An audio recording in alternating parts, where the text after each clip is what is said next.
আসসালামু আলাইকুম সবাইকে। আজ আমরা নতুন একটি উপপাদ্য সমাধান করব। দেখো, আজকের উপপাদ্যটি হচ্ছে উপপাদ্য নম্বর ২৬। দেখো, তোমাদের 8.4 অনুশীলনের প্রশ্ন এটি, ঠিক আছে? মানে উপপাদ্য, বৃত্তের বহিস্থ কোনো বিন্দু থেকে বৃত্তে দুইটি স্পর্শক টানলে ওই বিন্দু থেকে স্পর্শ বিন্দুদ্বয়ের দূরত্ব সমান, ঠিক আছে? দেখো, আমরা চিত্র দিয়ে বুঝি। এই যে একটা বৃত্ত, ঠিক আছে, এই বৃত্তের বহিস্থ কোনো বিন্দু যদি পি হয়, মানে বাইরের একটা বিন্দু, আমরা পি ধরলাম, এই যে একটা বিন্দু। এখন এই বিন্দু থেকে এই যে এই বৃত্তের মধ্যে, ঠিক আছে, দুইটাই স্পর্শক টানবো। আচ্ছা, এই স্পর্শক কি তোমরা তো জানো, তাই না? মানে স্পর্শ করে ছুঁয়ে যাবে, মানে বৃত্তে মানে একটা ছোঁয়া দিয়ে চলে যাবে, ঠিক আছে? এই যে এই দিকে একটা স্পর্শক টানলাম আমরা একটা, আবার এই দিকে একটা টানলাম, ঠিক আছে? তাহলে দুটো দুটো হলো তাহলে, তাই না? এই যে দুটো স্পর্শক টানলাম আমরা বৃত্তের বহিস্থ একটা বিন্দু থেকে, ঠিক আছে? এখন এই বহিস্থ বিন্দু থেকে এই স্পর্শক দ্বয়ের, ঠিক আছে, মানে এই স্পর্শ বিন্দু কোনটা দেখো তো, এই বিন্দুতে স্পর্শ করেছে না এই স্পর্শকটা, তাই না? এই বিন্দুতে এই স্পর্শক মানে এই বহিস্থ বিন্দু থেকে স্পর্শ বিন্দু পর্যন্ত দূরত্ব কিন্তু সমান হবে, ঠিক আছে?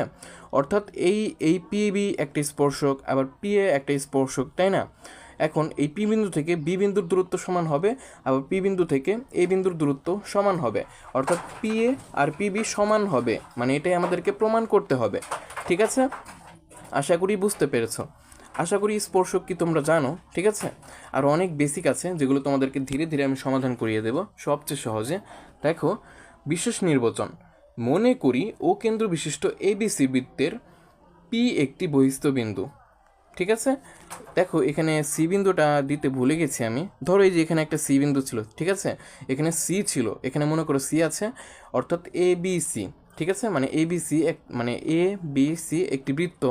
এখন এ বি সি বৃত্তে পি একটি বহিস্থ বিন্দু এবং পি এ ও পিবি রেখাংশদ্বয় বৃত্তের এ ও বি বিন্দুতে দুইটি স্পর্শক, ঠিক আছে? অর্থাৎ পি একটি বহিস্থ বিন্দু এবং পি এ ও পিবি রেখাংশদ্বয় বৃত্তের এ ও বি বিন্দুতে দুইটি স্পর্শক, ঠিক আছে? মানে দুইটি স্পর্শকিত। এখন প্রমাণ করতে হবে এই পি এ সমান পিবি, ঠিক আছে? আশা করি বুঝতে পারছো। এখন আমরা অঙ্কন করে নেব। দেখো, ও কমা এ এবং ও কমা বি যোগ করি, এবং এই যে ও কমা পি যোগ করে দেবো আমরা, ঠিক আছে? মাঝখানে একদম, ঠিক আছে? আশা করি বুঝতে পেরেছো। আমাদের প্রমাণ করার সুবিধার্থে আমরা অঙ্কন করে নিলাম, ঠিক আছে?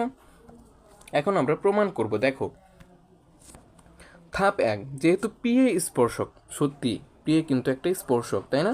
পিএ অবশ্যই একটা স্পর্শক, এবং ও এ স্পর্শবিন্দুগামী ব্যাসার্ধ। এই যে দেখো ও এ, দেখো ও এ কিন্তু স্পর্শক দিয়েই যাচ্ছে, তাই না? এই যে এ বিন্দুই কিন্তু স্পর্শবিন্দু, এবং ও এ কিন্তু মানে এই যে ও থেকে এ পর্যন্ত তো মানে টানা হয়েছে, তাই না? এখন ও এ কিন্তু একদম স্পর্শর দিকে যাচ্ছে, মানে স্পর্শ বিন্দুর দিকে যাচ্ছে, তাই না? মানে স্পর্শকের উপর গিয়ে একদম পড়েছে, তাই না? ও কমা এ যোগ করেছিলাম আমরা। এখন কথা হচ্ছে, ও এ কিন্তু স্পর্শবিন্দুগামী ব্যাসার্ধ, অর্থাৎ স্পর্শকের দিক দিয়ে অঙ্কিত একটি মানে রেখাংশ, ঠিক আছে? এখন কথা হচ্ছে, পি এ কিন্তু মানে ও এর মানে ও এ সরি পি এ লম্ব ও এ, ঠিক আছে? কেন মানে পি এ লম্ব ও এ হবে? কারণ কি? দেখো, পি এ একটা স্পর্শক, এটা তোমরা জানো, ঠিক আছে? স্পর্শক করেছে, এই জন্য পি এ একটা স্পর্শক। আমি কিন্তু এত বেশিকে যাচ্ছি না, ঠিক আছে? আমি একদম মানে উপপাদ্যের মৌলিক জ্ঞানগুলো তোমাদেরকে বুঝিয়ে দিচ্ছি। আশা করি স্পর্শক কোনটা তোমরা জানো, ঠিক আছে? লম্ব কোনটা, ঠিক আছে? জ্যা কোনটা, ব্যাস কোনটা। দেখো, এই যে পি এ, এটা তো স্পর্শক, এবং ও এ তো একটা মানে ব্যাসার্ধ, তাই না? কিন্তু এই ব্যাসার্ধটা কোন দিকে গেছে দেখো তো, স্পর্শক বরাবর গেছে না, মানে যেখানে স্পর্শ করেছে স্পর্শকটি সেখান দিয়ে গেছে কিন্তু এই ব্যাসার্ধটি, তাই না? তার মানে ও এ একটা স্পর্শ বিন্দুগামী ব্যাসার্ধ, অর্থাৎ স্পর্শকের বিন্দু দিয়ে এই ব্যাসার্ধটি গমন করেছে, তাই না? তার মানে কি, পি এ লম্ব ও এ হবে, অর্থাৎ এই যে ও এ একটা ব্যাসার্ধ দেখতে পাচ্ছ, ঠিক আছে? এই বিন্দুতে কিন্তু এই পি এটা তোমার লম্ব, একদম লম্ব। এই কথাটির মানে কি, মানে এই যে পি এ ও, এই যে এই বিন্দুতে কোণ উৎপন্ন হয়েছে, এটা কিন্তু 90 ডিগ্রি বা 100 কোণ। এই যে দেখো, সুতরাং কোণ পি এ ও সমান 100 কোণ, ঠিক আছে?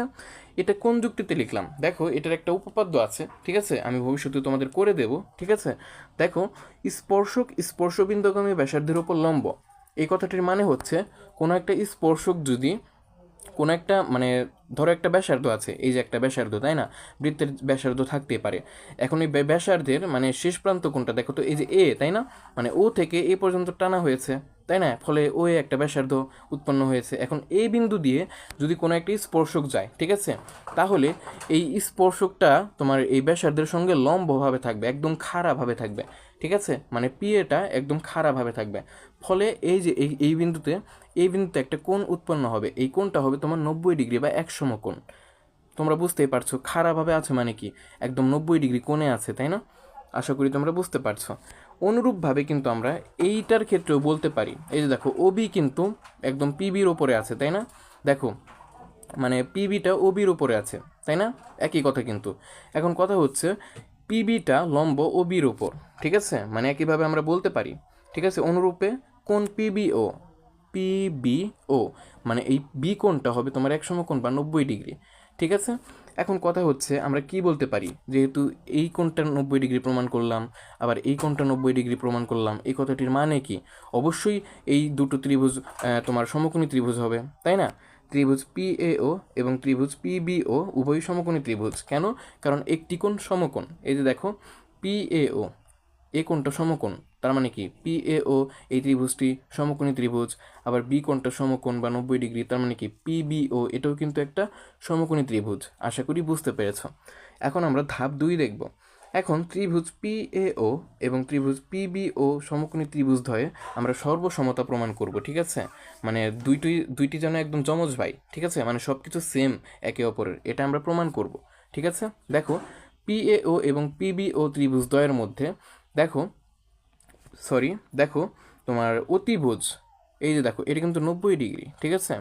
মানে এটা হচ্ছে 90 ডিগ্রি, 90 ডিগ্রির বিপরীত বাহু হচ্ছে অতিভুজ, এখানে বিপরীত বাহু হচ্ছে পিও, ঠিক আছে? দেখো এই পিএও ত্রিভুজের ক্ষেত্রে তোমার অতিভুজ হচ্ছে পিও, এবং এই পিবিও এই ত্রিভুজের ক্ষেত্রে এই বি কোণের বিপরীত বাহু হচ্ছে পিও, তার মানে কি পিওটাও হচ্ছে অতিভুজ, তাই না? এখন এই পিএও এবং পিবিও ত্রিভুজ দ্বয়ের মধ্যে পিও সমান পিও আমরা লিখতে পারি, মানে দুইটি ত্রিভুজের অতিভুজ সমান দুইটি ত্রিভুজের অতিভুজ, ঠিক আছে? মানে একটি ত্রিভুজের অতিভুজ সমান আরেকটি ত্রিভুজের অতিভুজ। দেখো আমরা কিন্তু ওইটাই লিখেছি, অতিভুজ পিও সমান অতিভুজ পিও, ঠিক আছে? এবং ও এ সমান ওবি, ঠিক আছে? ও এ সমান ওবি একই বৃত্তের ব্যাসার্ধ। কারণ কি, দেখো কেন্দ্র থেকে পরিধি পর্যন্ত দূরত্ব কিন্তু ব্যাসার্ধ, ঠিক আছে? মানে একটি বৃত্তে যতগুলো ব্যাসার্ধ তুমি আঁকতে পারো সব কিন্তু সমান, অবশ্যই সমান হবে।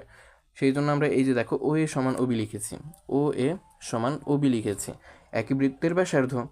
এখন আমরা কিন্তু প্রমাণ করে ফেললাম, মানে সর্বসম প্রমাণ করে ফেললাম। দেখো সমকোণী ত্রিভুজের অতিভুজ বাহু সর্বসমতার নিয়ম অনুযায়ী আমরা কিন্তু প্রমাণ করে ফেলেছি, অতিভুজ সমান দেখিয়েছি এবং একটি বাহু সমান দেখিয়েছি, ঠিক আছে? আর একটি কোণ সমান হয়ে গেছে, ওই যে একটু আগে দেখলাম, তাই না? মানে সমকোণী ত্রিভুজের অতিভুজ আর একটি বাহু দ্বারা আমরা সর্বসমতা প্রমাণ করে ফেলেছি। তার মানে আমরা কি বলতে পারি, ত্রিভুজ পিএও সর্বসম ত্রিভুজ পিবিও। এই যে দেখো মানে সবার শেষের লাইনের আগের লাইনে দেখো, সুতরাং ত্রিভুজ পিএও সর্বসম ত্রিভুজ পিবিও। কেন লিখলাম? কারণ আমরা এই নিয়মে প্রমাণ করেছি যে সমকোণী ত্রিভুজের অতিভুজ বাহু সর্বসমতা থেকে, ঠিক আছে? আশা করি বুঝতে পেরেছ। অতএব সব কিছুই তো সমান হয়ে যাওয়ার কথা, তাই না? পিও সমান পিও, তারপর ওবি সমান ওবি, ওবি সমান ওএ, তাই না? তার মানে কি অবশ্যই তোমার পি এ সমান পিবি হতেই হবে, কারণ সব সমান করে ফেলেছি, আরেকটা তো বাদ যাবে না, তাই না? তার মানে অতএব আমরা প্রমাণ করে ফেললাম যে পি এ সমান পিবি, একদম সবার শেষের লাইনে লিখে দিয়েছি, পি এ সমান পিবি প্রমাণিত, ঠিক আছে? আশা করি বুঝতে পেরেছো। আরেকটা কথা, এই যে স্পর্শবিন্দুগমে ব্যাসার্ধের উপর লম্ব, এই কথাটির মানে হচ্ছে ধরো একটা ব্যাসার্ধ আছে, মানে যতগুলো ব্যাসার্ধ থাকুক না কেন কোনো বৃত্তে, যদি বহিস্থ কোনো বিন্দু থেকে এই স্পর্শক টানা হয়, ঠিক আছে, ওই স্পর্শকটা কিন্তু এই ব্যাসার্ধের উপরে লম্ব হবে, ঠিক আছে? এটা কিন্তু মনে রাখবে। আশা করি বুঝতে পেরেছো। আজকের মতো এখানেই বিদায় নিচ্ছি, দেখা হচ্ছে অন্য কোনো ভিডিওতে। ততক্ষণ ভালো থেকো, সুস্থ থেকো। আসসালামু আলাইকুম সবাইকে।